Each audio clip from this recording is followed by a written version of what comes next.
ক্ষোভে ফুঁসে উঠেছে পুরো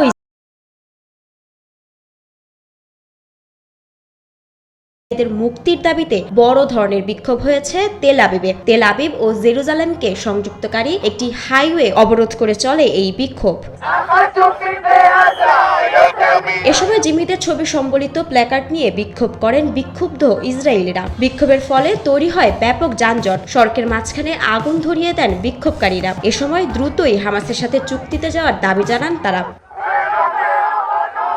বিকাশে কম খরচে ক্যাশ আউটের লিমিট বেড়ে 50,000, প্রিয় এজেন্টও 2টা।